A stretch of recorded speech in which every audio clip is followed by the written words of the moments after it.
자, 반갑습니다. 한국사입니다. 어느덧 50강이 되었네요. 오늘은 이제 270페이지부터 273페이지까지의 내용을 바탕으로 우리 대한민국의 찬란한 경제 성장을 만나보고 이 경제 성장이라는 거대한 빛에 감춰졌던 그 그늘, 발생했던 문제들에 대해서도 만나보겠습니다. 수업을 하기에 앞서서 공지사항을 드리자면 바로 시험에 대한 이야기입니다.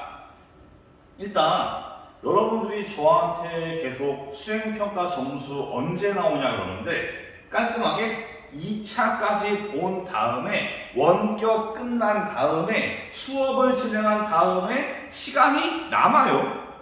100% 이번엔 시간이 남습니다. 그때 수행평가 점수를 1차, 2차를 한꺼번에 진행하는 걸로 계산을 해두고 있습니다. 확실한 거는 1차랑 2차는 같이 여러분께 몇 점인지 공지를 해드릴 겁니다. 시험 범위는 사실상 끝까지입니다. 뭐 끝에 연표 이런 건 안 들어가요. 즉 연표 전에 마지막 305페이지까지가 시험 범위입니다. 시험 범위가 많지가 않습니다. 이번 시험 놀랍게도 주관식이 있습니다. 객관식의 양을 조금 줄여서 객관식이 2문제가 줄어들었고 주관식이 4문제가 생겨났습니다. 물론 오피셜은 아닙니다. 변동사항 발생할 수 있고요. 만약에 변동사항이 생긴다면 여러분께 반드시 통지하도록 하겠습니다. 예. 큰 변화는 역시 주관식이 있다는 점입니다. 예. 자, 이제 본격적으로 진도를 나가보도록 하겠습니다. 일단 이 경제 성장, 우리의 찬란한 대한민국의 경제 성장이 시작된 시점은 박정희 시대입니다. 보통 박정희의 공과 과를 논할 때 공으로 꼽는 것이 바로 경제 발전입니다. 최근에는 연구가 많이 되어가지고 박정희의 경제 성장에 대해서 이의를 제기하고 문제 제기하는 사람이 있는데 이게 나쁜 거 아니거든요. 세상에 모든 게 100% 완벽한 정책은 없어요. 저도 이게 합법적인 독재 같은 그런 비상식적인 비민주적인 수단을 거친 게 아니라면은 100% 완전한 정책은 없습니다. 이 시대에 박정희 시대의 경제 정책이 완전하진 않았습니다. 완벽하지도 않았고요. 역사에는 만약이 없고 박정희 시대의 경제 정책으로 이뤄낸 성과들 어떠했는가, 그 시대에 어떻게 경제 발전을 이뤘는가를 우리가 만나볼 것이고 270페이지랑 271페이지의 교과서를 볼 때 여러분들이 뭔가 피곤해지는 게 뭐냐면은 그래프가 많습니다. 그래프는 사실상 제목이 전부입니다. 그래프의 제목을 보고 이 그래프가 무슨 그래프인가 대충 알 수가 있으니까 너무 머리 아파하지 마시고 제목만 잘 보시면은 그래프 이해하는 거 어렵지가 않습니다. 먼저 1차 경제개발 5개년 계획. 자, 경제개발 5개년 계획은 제가 이전에 언급을 했었습니다. 언제였냐? 작년 정부 때였어요. 작년 정부는 경제 성장이 필요하다는 걸 알았기 때문에 경제개발 5개년 계획을 수립은 합니다. 계획을 만들어 놨어요. 근데 실행을 못 시키고 정부가 무너지는 바람에 이 계획안은 이 서랍장 안에 들어갔고 이 서랍장 안에 놓여있던 이 계획안을 꺼내서 이제 박정희 정부가 이어봤는데 이거를 장면 내각의 경제개발 5개년을 그냥 가져오는 게 아니라 나름대로 고치고 보완해서 최적화된 상태로 맞춥니다. 일단 작년 정부의 플랜은 이거였어요. 자립경제. 자립경제는 어려운 말이잖아요. 심플하게 말하면은 내수 시장 중심이에요. 우리 대한민국의 시장을 중심으로 한 겁니다. 수출이 아니라 내부적으로 공장을 만들고 내부에서 판매를 하면서 이 한반도 안에 대한민국의 경제의 경쟁력을 상승시키는 그런 거를 추구했어요. 그래서 경공업 공장도 만들고 사회 간접 자본 통합사회 시간에 배웠을 겁니다. 무슨 뭐 도로라던가 그런 것들. 이런 것들을 계획을 해요. 문제는 경제 개발에 반드시 항상 머스트 필요한 게 무엇이냐? 돈입니다. 돈이 항상 필요해요. 공장도 만들 돈이 필요해요. 지금 우리가 재테크를 할 때 돈이 없으면 못합니다. 돈이 있어야 주식을 사고 돈이 있어야 부동산을 사고 하다못해 돈이 있어야 코인을 사요. 즉 이 미천이 없으면 재테크를 못해요. 공장도 나라의 경제 개발도 마찬가지입니다. 즉 당시의 장면 내각은 돈을 어떻게 만들기가 어려웠어요. 당장 나라 경제가 시원하게 6.25 이후에 곱창이 났는데 어떻게 공장만을 만들 돈을 구비를 합니까? 그래서 장면 내각은 어떻게 했냐? 까짓거 군대 감축하자. 군대 감축하고 군사비를 줄여가지고 남는 돈으로 군사비를 돌려서 공장을 만들자 계획을 해요. 다 언제 설명했냐? 5.16 군사정변 때 이야기했어요. 이 당시에 장면 내각이 경제 성장을 위해서 군비를 감축하자 분노한 군인들이 쿠데타를 일으킨 겁니다. 불만을 가지고. 여튼 이거를 일단 들고 와서 이 방향성은 바꾸지 않았어요. 처음에 박정희도 자립경제의 컨셉을 가지고 있어요. 그래서 노동집약적인 경공업, 카발, 의류, 식품 이런 경공업과 중공업의 차이는 생산되는 물건들의 무게가 가볍냐 무겁냐로 부피가 크냐 작냐 이런 걸로 구분하시면 이해가 빨라요. 자, 식품 공장에서 라면을 만들어. 물건이 작잖아요. 가발을 만듭니다. 작죠. 의류를 만들어요. 무겁지가 않아요. 이렇게 만들어진 생산품이 가볍거나 거대하지 않은 것이 바로 경공업입니다. 그리고 사회 간접 자본도 만들려고 하는데 문제는 돈이에요. 돈이 없어요. 돈이 없으니까 이런 거를 만들지를 못해요. 즉 박정희 정부는 돈을 마련하기 위한 정책을 추진해야 됐고 내수 시장은 한계가 있어요. 그렇기 때문에 부랴부랴 바꿉니다. 자립경제가 아니라 일단 우리가 공장을 만들어서 어떻게든 외국 자본을 도입해서 공장을 만들어가지고 수출을 해서 돈을 벌어서 우리가 미천을 계속 키워가겠다. 지금 가진 돈이 1,000만 원인데 1,000만 원으로는 주식을 많이 못 산다. 그러면은 2,000만 원, 3,000만 원 계속 파이를 키워가지고 성장시켜야지 우리가 계속 미천을 키워가지고 경제를 발전시킨다. 좀 말이 어려웠나요? 여튼 그런 식이에요. 즉 자본 문제를 해결하기 위해서 수출 주도로 방향성을 바꿉니다. 그리고 미천을 마련하기 위해서 경제 성장의 밑바탕이 될 자금을 마련하기 위해서 우리가 앞서 배웠던 한일 국교 정상화로 차관을 도입하고 베트남 파병을 통해서 차관 혹은 자금을 마련하고 또한 당시에 서독과 동독, 우리가 시험에 출제가 되지 않았지만은 서베를린, 동베를린, 서독, 동독은 제가 가르쳤어요.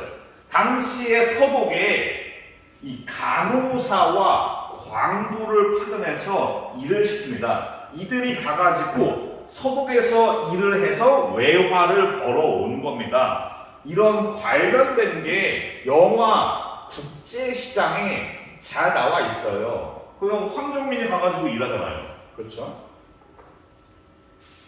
요 광부 뽑히려고 막 쌀가마니 들고 이러면서 베트남에 파병 가가는 우리의 장병들, 광부로 일하는 우리의 근로자, 간호사로 일하는 우리의 근로자, 이런 어떻게 보면은 경제 발전은 우리가 뭘 소외하기 싫냐, 이 경제 성장의 앞장서는 우리 국민들의 역할을 소외하기 쉬워요. 다만 정부가 정책을 잘 짜서 그런 거다라고 생각을 하기 쉬워요. 그게 없는 건 아니거든요.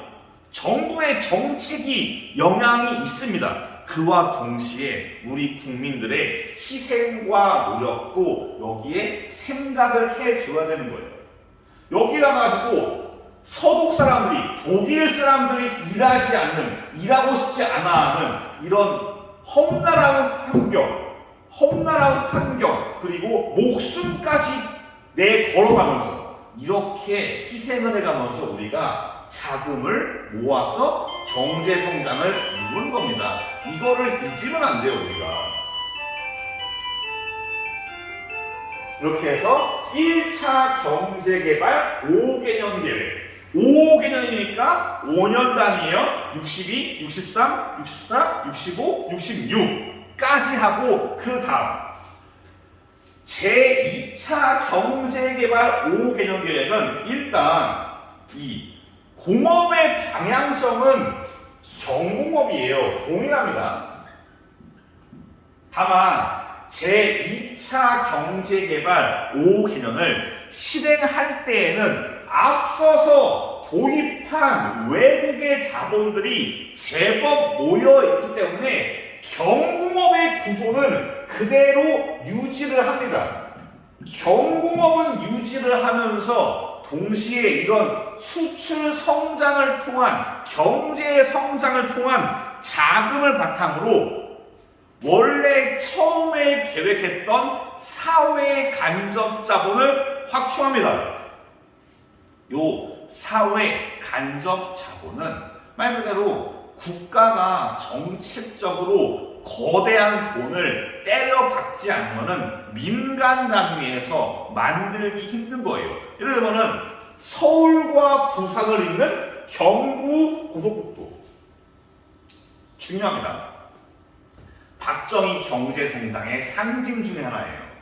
이거 서울부터 부산까지 민간에서 이거를 뚫는다? 거의 불가능해요. 이 당시는 아예 못합니다. 국가가 정책 단위로 이렇게 간접 자본을 만드는 겁니다. 그래야지 서울과 부산을 이으면서 부산이 물류의 창고로서, 물류의 중심지로서 떠오르면서 부산에서 수출하는 그런 상황이 나오는 겁니다. 또한 포항제철을 회사를 68년에 만들고 공장을 70년도에 만들어요. 포항제철도 마찬가지로 박정희 경제성장의 상징입니다. 근데 포항제철은 경공업이 아니라 중화공업이에요. 여기에서 박정희 정부의 생각을 알 수 있어요. 우리가 천년 만년 경공할 거 아니다. 결국은 중화공업을 육성해야지 성공한다 라고 생각을 한 거예요. 그래서 이미 이때에도 경공업을 유지하던 이때에도 나름대로 중화공업을 준비하고 있었습니다. 이 두 개 알아두시고요. 근데 교과서에는 매우 간략하게 나왔는데 이 당시에 2차 경제개발 5개년 계획을 실행하던 이 시점에 전 세계의 경제가 살짝 위기가 찾아와요. 왜 그러냐? 미국이 경제가 어렵습니다. 왜 어렵냐? 이때가 베트남 전쟁 끝나갈 때쯤이에요. 거의 그쯤입니다. 이 상황에서 베트남 전쟁에 많은 투자를 한 전쟁비를 꼬라박은 미국은 경제 위기에 빠지고 이 틈을 타서 일본과 독일이 경제 성장을 하면서 미국의 경쟁자가 됩니다. 미국은 경제 침체를 겪고 서독과 일본이 성장하는 이런 상황 속에서 미국발 경제 위기가 한반도에도 영향을 끼칩니다. 왜냐? 당시에 우리는 미국에 대해서 50% 이상의 수출을 해요. 우리나라가 수출하는 금액의 50% 이상은 다 미국 하는 겁니다. 근데 미국이 경제 위기입니다.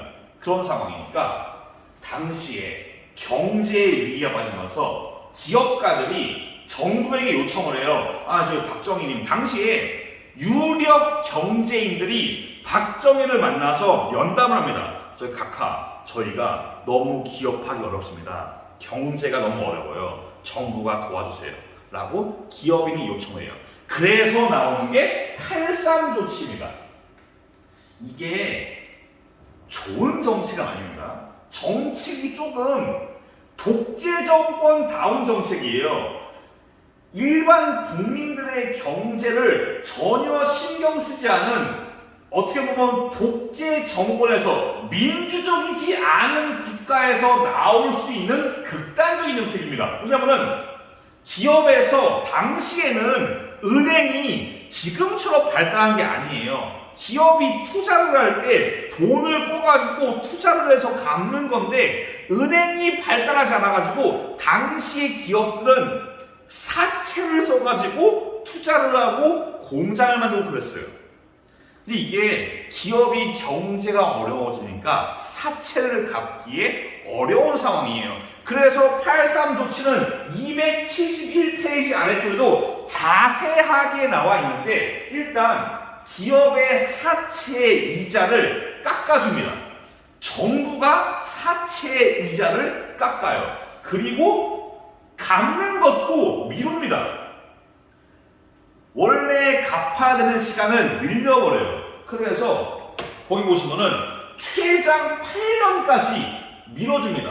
야, 8년 뒤에 갚아도 돼. 그러면 기업들은 일단 급한 불은 끈 거예요. 8년 동안 다시 돈을 마련하면 되니까 시간을 벌었어요. 여기에 더욱더 활용점점 사채를 동결시켜버려요. 이게 뭐냐? 만약에 정남준이라는 사람이 돈이 겁나게 많아요. 돈 많아요. 그래서 예를 들어서 H그룹에 돈을 한 10억을 꿔줘요. 예를 들어서. 근데 H그룹은 10억을 갚아야 되는데, 여기에서 정부가 야, 정남준아, 니 요 10억 어디에서 나왔냐? 출처가 분명하지 않은 사채는 갚지 않아도 된다 라는 거를 때려버립니다. 사채를 정지시켜버려요. 이게 8.3 조치입니다. 알아두셔야 돼요. 중요한 사항입니다. 왜냐? 교과서에 중요하게 나오거든요. 또 이게 우리나라 경제에 끼친 영향이 있어요. 요걸 딱 봤을 때 8.3 조치, 기업을 위한 정책이에요. 당시에 기업들이 망할 위기에 처하니까 요걸로 살려줬단 말이에요. 망해가는 기업에다가 이 전기 충격을 가해서 살려준 겁니다. 기업인들이 무슨 생각을 하냐? 야, 정부가 설마 우리가 망하는 걸 그냥 놓고만 있겠어? 야, 신난다. 우리는 안 망하겠다. 기업들이 무슨 짓을 해도 자기는 망하지 않겠다 라는 마인드를 가져가지고 나중에 문어발식으로 확장을 해요. 요게 빵 터진 게 다음 시간에 배울 IMF입니다. 어떻게 보면 외환위기의 시작, 저 머나먼 조상 같은 배경에 8.3 조치를 통해서 안이해져 버린 기업인들의 생각이 있는 겁니다. 8.3 조치, 원래 이전의 교과서에는 이 정도로 설명이 없었는데 많이 늘어났습니다. 8.3 조치 중요하니까 알아두시고요. 이 두 개도 박정희 정부의 경제 성장의 상징이라는 점. 자, 3차와 4차 경제 개발은 패키지로 묶습니다. 왜냐? 방향성이 똑같아요. 둘 다 이제 이때는 자본도 어느 정도 모였고 경공업에 박정희 정부가 한계를 느껴요. 이렇게 백날 식품 만들고 가발 만들고 옷 만들어가지고 한계가 있어요. 이게 올라가다가 어느 순간 멈춥니다. 여기에서 올라가기 위해서는 중화학공업, 화학, 제철 이런 걸로 바꿔야 되는 거예요. 그래서 철강, 화학, 기계, 조선 같은 무겁거나 화학적인 그런 공업으로 바꾸는 겁니다. 이걸 통해서 우리는 멈춰있던 경제 성장에 탄력을 받아가지고 수출 100억 달러를 달성하기도 합니다. 좋았어요. 처음에 중화공업 바꿀 때 괜찮았는데 첫 번째 위기 1차 석유파동. 이 당시에 이스라엘과 중동의 여러 연합군대가 아랍군대끼리 싸웠습니다. 이 중동 전쟁으로 인해서 유가가 올라가면서 석유파동으로 유가가 올라가면 뭐가 문제냐? 유가의 상승은 원자재가의 상승이에요. 이 말은 수출 중심의 우리가 단가 경쟁력을 못한다는 겁니다. 원자재 값이 올라가니까 우리가 수출을 할 때 메이드 인 코리아의 가격도 올라갑니다. 우리는 믿을 게 당시에는 가격 경쟁력밖에 없어요. 메이드 인 코리아 100원, 메이드 인 재팬 만원. 이러면은 싼 맛에 메이드 인 코리아 쓰는 거거든요. 근데 메이드 인 코리아가 5천원이야. 이러면은 야, 이러면 그냥 재팬 쓸까? 가 되는 겁니다. 그래서 1차 석유파동은 다행히 당시에 중동 지역, 리비아라던가 사우디아라비아, 쿠웨이트 이런 중동 국가들에서 당시에 건설 바람이 불었고 우리 건설사들이 중동의 건설에 입찰을 따내면서 중동 지역의 건설 사업에 투자하면서 거기에 있는 오일 머니를 나름대로 끌어오면서 1차 석유파동은 현명하고 지혜롭게 잘 극복을 했어요. 문제는 2차입니다. 요거는 어려운 얘기입니다. 이란에서 지금 우리 A조에 같이 속해 있는 최종 예선 축구 이란에서 이슬람 혁명이 발생합니다. 그래서 유가가 올라갑니다. 요거는 극복을 못해요. 이걸로 인해서 2차 석유파동은 딱 봐도 유가가 곱하기 2가 넘어갑니다. 더블로 뛰어요.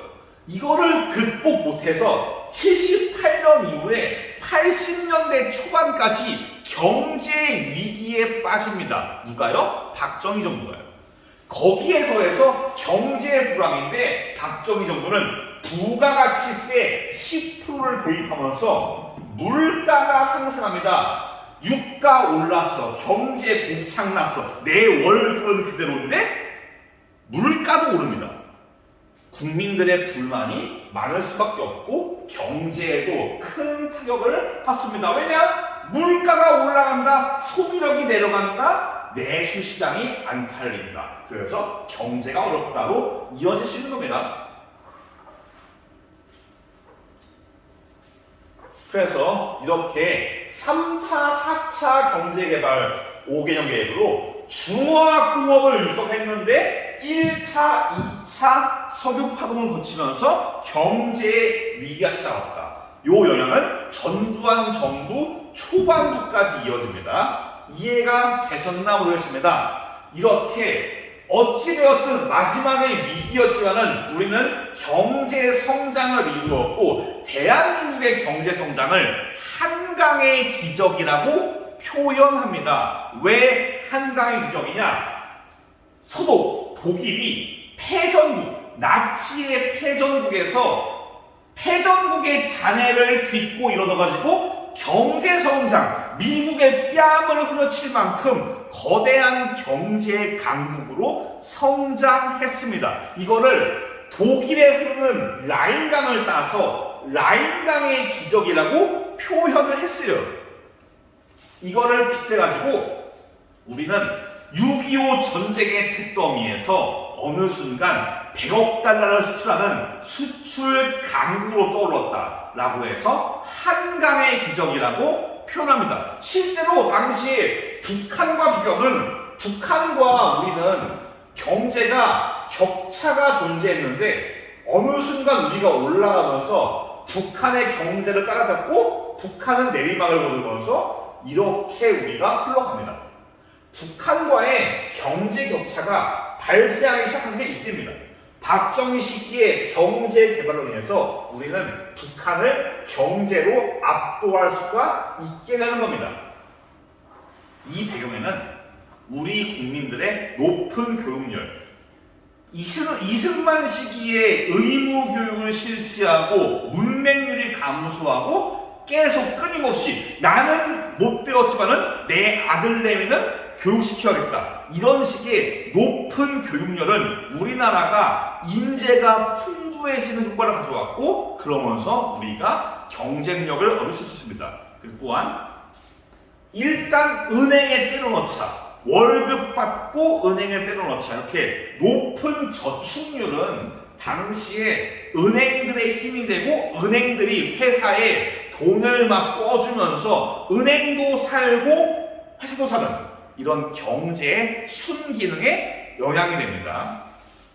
지금까지 일단 우리가 경제 성장의 찬란한 영광을 살펴봤습니다. 세상에 어떠한 문제가 없는 완벽한 경제 성장은 존재하지 않습니다. 박정희 정부 시기의 경제 성장도 문제가 존재했습니다. 우리 이제 그 박정희의 찬란한 경제 성장에 감추어 있던 그늘들을 만나볼게요. 어떤 문제가 발생했냐? 첫 번째는 재벌 문제입니다. 일단 재벌이라는 대기업이 등장하게 되는 배경은 이승만 정부 시기로 거슬러 올라갑니다. 이 303억 기억하시죠? 밀가루, 면, 설탕. 이 당시에 일본인들의 귀속 재산과 또한 미국의 원조 물자를 가지고 우리가 이승만 정부 시기에 경제 발전을 하는데 이때 이승만 정부가 원조 물자랑 귀속 재산을 나눠주는 상황 속에서 이거를 받아가지고 자신의 기업을 운영하는 공장을 운영하는 이런 대기업들이 원조 물자를 통해서 성장을 하고요. 이 대기업들은 박정희 정부 시기에 박정희의 수출 주도 산업을 앞장서는 역할을 합니다. 박정희의 수출 주도 산업의 핵심적인 존재가 되는 겁니다. 그래서 이들은 박정희 정부의 전폭적인 지원을 받아가지고 재벌로 거듭날 수 있었습니다. 그러면 도대체 재벌은 뭐냐?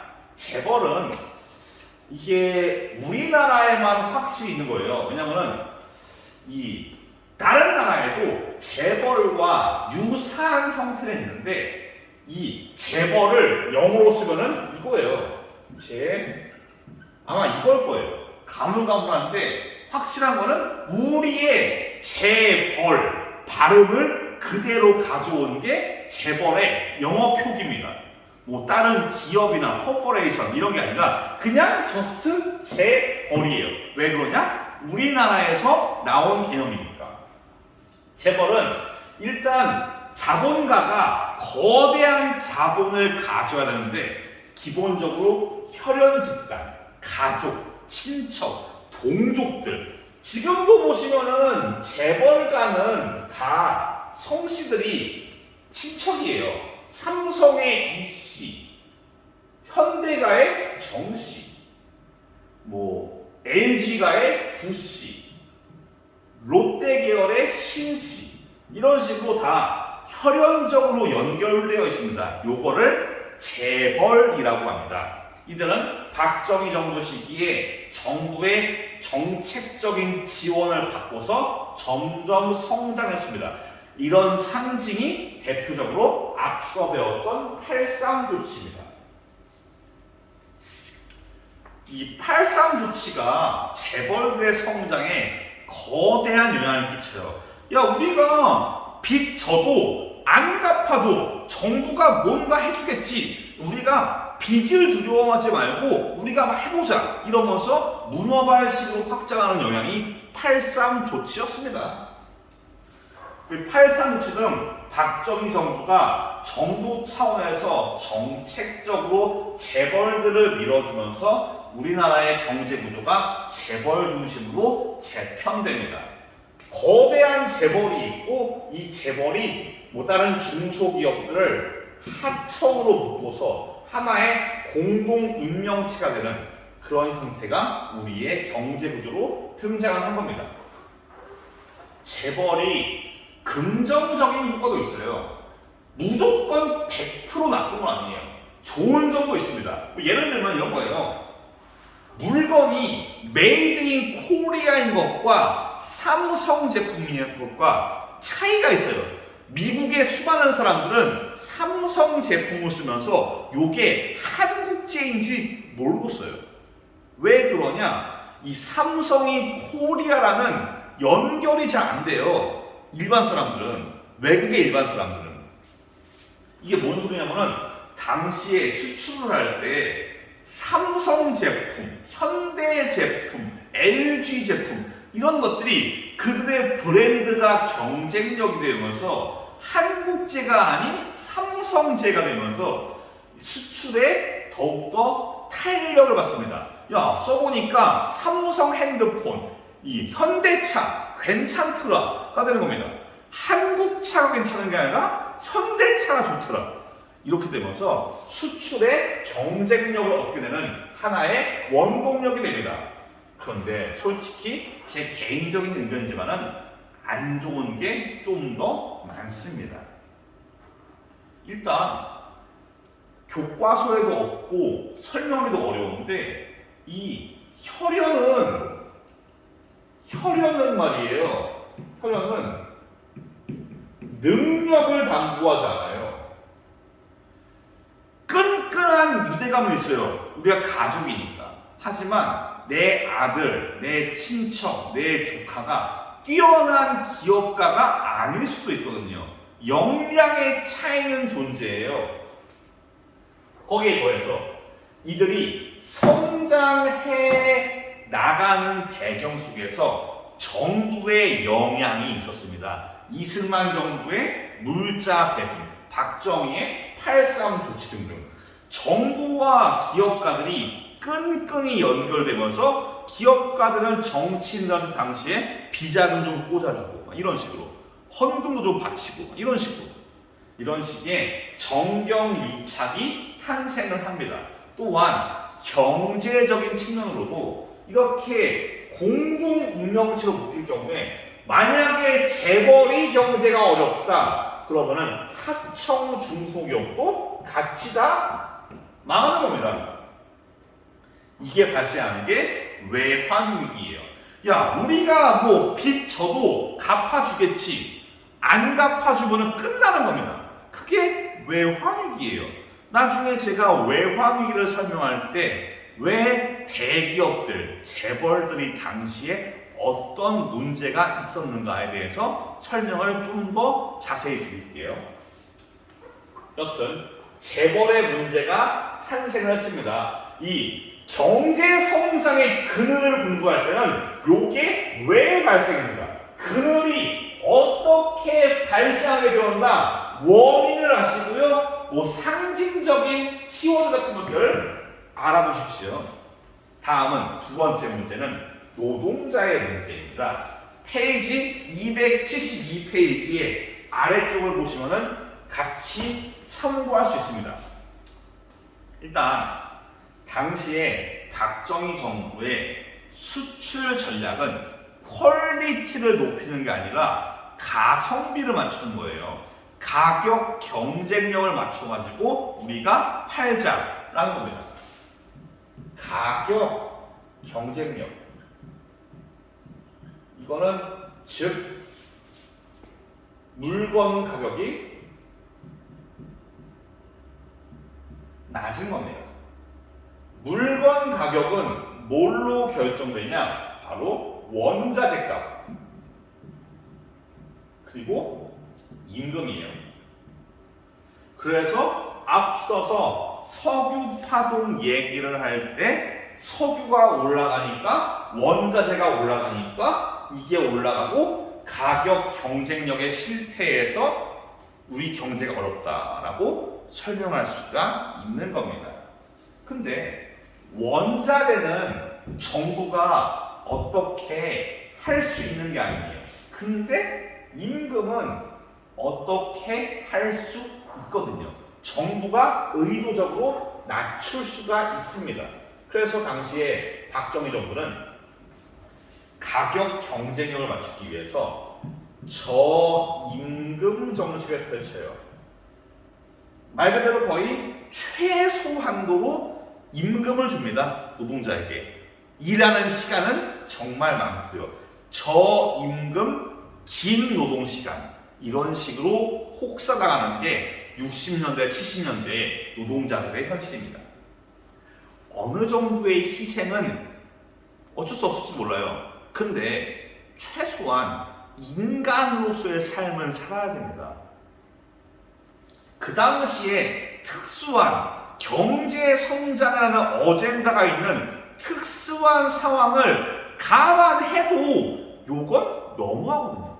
너무 저임금을 후려치면서 계속 일하고 인간 생활 자체가 없이 일만 그냥 계속 시키는데 돈을 안 줍니다. 근로기준법, 노동법 이런 거를 전혀 신경 쓰지 않는 상황이에요. 즉 인간다운 삶을 요구하는 사람들이 나오는 겁니다. 그게 바로 평화시장의 재당사였던 전태일이에요. 전태일은 박정희에게 편지를 씁니다. 그게 272페이지에 있는 겁니다. 그리고 전태일은 이 근로기준법 보장을 요구하면서 자신의 몸을 불태우는 분신사건.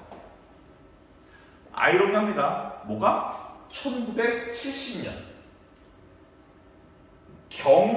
경부고속도로가 세워진 해에 전태일은 사망합니다. 빛과 그늘이 함께 존재한 게 1970년이란 이야기입니다. 이 전태일 분신 사건은 이후에 노동운동을 촉진시켜가지고 점차 노동자들의 권익을 상승시켜 나가는 그런 원동력이 됩니다. 그 당시는 너무 노동자들이 희생이 컸어요. 임금도 후려치고 막 미시간 사람들이 너무 일을 해가지고 지문이 없어요. 민증을 해야 되는데 지문을 찍어도 지문이 안 나와. 그 정도로 노동자들이 열심히 일했습니다. 희생당하면서. 전태일 분신 사건 나와주세요. 당연히 원인은 저임금 정책이겠죠. 농촌 문제. 농촌은 왜 문제냐? 바로 저임금에서 시작돼요. 노동자들의 임금을 후려쳤는데 다 죽일 수는 없잖아요. 노동자들이 낮은 임금에도 생계를 유지할 수 있게 쌀값도 낮춥니다. 저임금은 곧 저고가를 가져왔습니다. 쌀값이 내려가니까 팔아봤자 농사를 지어봤자 돈이 안 됩니다. 그러니까 농촌 경제가 아작이 나는 겁니다. 백날 지어서 안 되니까 이게 도시화로 이어집니다. 뭔 소리냐? 농사 지어도 답 안 나온다? 그냥 서울 가자. 도시 가면은 뭔가 일자리 있겠지. 라는 식으로 다들 도시로 몰려듭니다. 농촌 문제와 도시 빈민 문제는 연결이 되어 있어요. 농촌 문제랑. 이거를 보고서 당시의 박정희 정부는 뭐 선거 지지율도 중요하니까 1971년도가 7차 대선인데 7대 대선 저게 7년이에요. 즉 선거를 위한 측면도 없는 게 아닙니다. 농촌의 지지율. 더 이상 농촌 경제가 작살나는 것을 볼 수 없었던 박정희 정부는 새마을 운동을 전개합니다. 이것도 아이러니하게 1970년. 그래서 막 초가집을 바꾸고 농촌에 도로를 깔고 콘크리트로 이런 식으로 이 농촌에다가 사회 간접 자본을 깔아주면서 농민들의 삶을 윤택하게 해주고 농촌을 근대화시킵니다. 다만 이게 외형적인 근대화입니다. 뭔 소리냐? 농촌이 왜 문제가 있는지 이거를 근본적으로 판단해서 해결을 하지 않고 그냥 사회 간접 자본만 까는 형태로 해결을 한 거예요. 겉보기엔 좋아 보이지만 농촌의 문제는 해결되는 게 없습니다. 어떻게 보면은 일제시대의 농촌 진흥운동과 유사한 측면이 있어요. 그리고 또한 이 새마을운동은 나중에 72년도에 유신체제가 들어선 이후에 이를 정당화하기 위한 방법으로 세워내기도 합니다. 이 시기에 농촌 문제를 상징하는 게 한평 지역의 고구마 사건이에요. 이게 뭐냐? 당시에 농협이 한평 사람들한테 저희 주민들 들어보소. 여러분들이 고구마 재배해주면은 우리 농협이 시중가보다 비싸게 사줄게요. 그러니까 여러분들 고구마 키우시면은 저희가 비싸게 살 테니까 다 고구마 키우세요. 이런 식으로 농협이 약속을 해요. 그러면 농민들이 야 그럼 고구마 키우자. 너도 나도 할 것이 고구마를 키우는데 문제는 농협이 통수를 칩니다. 농협이 고구마의 매수를 하지 않습니다. 농협만만 듣고서 고구마를 키운 농민들이 쪽박을 차게 됩니다. 분노한 농민들이 이 카톨릭 농민의 주도로 들고 일어납니다. 나중에 정부가 이 문제는 해결을 해요. 하지만 이 말도 안 되는 상황, 농협이 속인 겁니다. 자기들의 이익을 챙기기 위해서 속인 거예요. 한평 고구마 사건 대표적인 농촌 문제입니다. 마지막은 도시 빈민들의 문제입니다.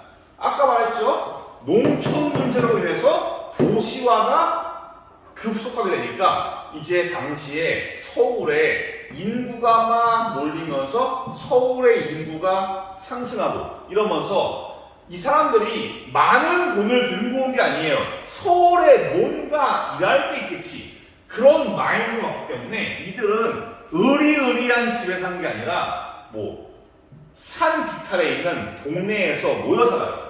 판자촌. 산 비탈에 있는 판자촌을 달동네라고 해요. 달과 근접하게 있다 그래서 달동네라고 표현을 합니다. 이들은 이 서울 근방에 서울에서 이 산 비탈에 모여 살면서 살아요. 근데 이제 점점 이 서울이 점점 확장됩니다. 이러면서 점점 서울 안에서 이 서울 안에 도심지가 막 개발을 하면서 여기 근처에 있던 빈민촌들을 다 철거합니다. 철거하고 야 니들 서울 외곽 쪽에 살아라. 뭐 은평구, 노원구, 도봉구 이런 식의 지금도 서울 외곽에 있는 이런 지역에 가서 살라고 떠미는 겁니다. 이 지역에서 여기에서 쫓겨난 철거민들이 서울 근처에서 모여 살면서 여기에 빈민촌들이 생겨나요. 더 나아가서 정부는 철거민들을 아예 경기도로 옮기기도 해요. 당시 경기도 광주, 지금의 성남시 10만 명이 넘는 철거민들을 광주로 보냅니다. 경기도 광주. 약속을 해요.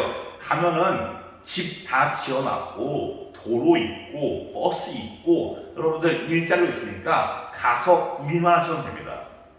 사람들이 야, 정부가 우리를 위해서 집도 주고 좋다, 가자, 갑니다. 10만 명이 넘는 철거민들이 갔는데 이 광주 지역에 너른 황무지예요. 황무지에 건물도 없어요. 그냥 텐트만 몇 개 있어요. 텐트. 버스도 없어요. 근데 여기에서 10만 명 넘는 사람들이 살래요. 그게 광주 대단지 사건입니다. 그럼 빡이 칠까요, 안 칠까요? 정부만 믿고 왔는데 정부가 통수를 후려갈리고 황무지에서 살라고 하니까 분노한 빈민들이 273페이지 오른쪽의 사진처럼 버스를 타고서 이동해서 시위를 합니다. 이게 광주 대단지 사건이에요. 최초의 도시 빈민들의 움직임이었습니다. 지금까지 우리가 경제 성장의 그늘도 만나봤습니다. 4가지.